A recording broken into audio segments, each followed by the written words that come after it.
somos alunos do Instituto Federal do Piauí, alunos de agronomia do 7º período. Eu me chamo Jair da Silva Costa Filho. Eu me chamo Felipe Augusto. E juntos a gente vai falar um pouco sobre o enfezamento na cultura do milho. O milho é uma das culturas mais produzidas no Brasil e ele tem grande importância e contribuição para a produção de alimentos. E o enfezamento do milho é uma doença que vem acarretada essa cultura e trazendo grandes problemas para os produtores. A cigarrinha do milho, uma hemíptera, é a principal responsável por transmitir o de uma planta doente para uma saudável, também conhecida como Dalbulus maides. As bactérias que são responsáveis por causar essa doença são bactérias do gênero Molycotes.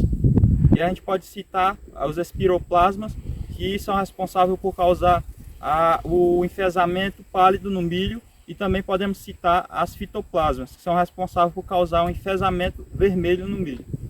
As características das folhas nas plantas atacadas pelo enfezamento são causadas principalmente devido à forma com que essas bactérias se alimentam, porque essas bactérias elas circulam e se multiplicam nos vasos condutores das plantas, especificamente se alimentando no floema, atrapalhando assim a translocação de fotoassimilados, desviando assim eles para si.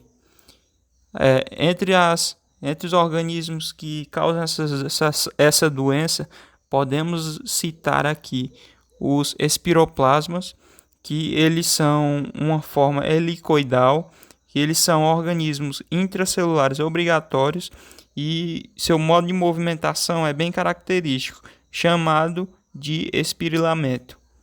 O outro organismo que podemos destacar são os fitoplasmas, que eles possuem uma forma filamentosa, eles são organismos intracelulares obrigatórios, assim como os espiroplasmas, e esses organismos são desprovidos de paredes celulares. Então, estamos aqui no campo e vamos ver como que o enfezamento acontece aqui na prática, os sintomas.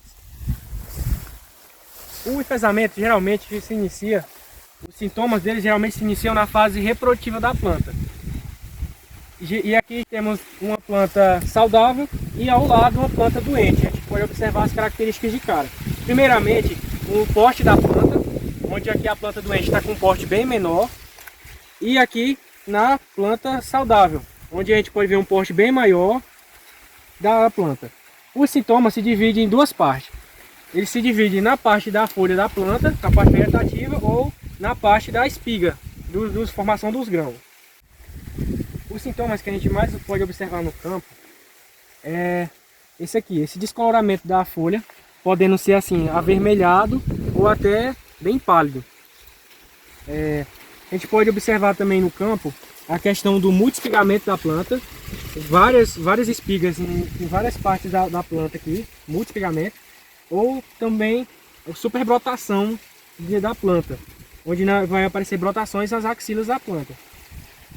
O que é mais comum na prática é esse sintoma aqui, onde o enfezamento é tão severo que nem aparece o grão na planta. Ou às vezes até esse mau desenvolvimento dos grãos da planta, onde tem várias carreiras aqui de grãos, onde eles não estão presentes. Onde a gente tem aqui plantas que foram plantadas ao mesmo tempo e a gente observa espigas com características diferentes.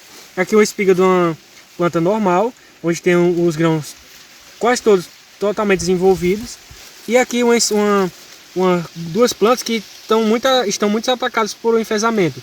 A gente tem uma espiga aqui que nem desenvolveu o grão, e onde é essa aqui que tem poucos grãos.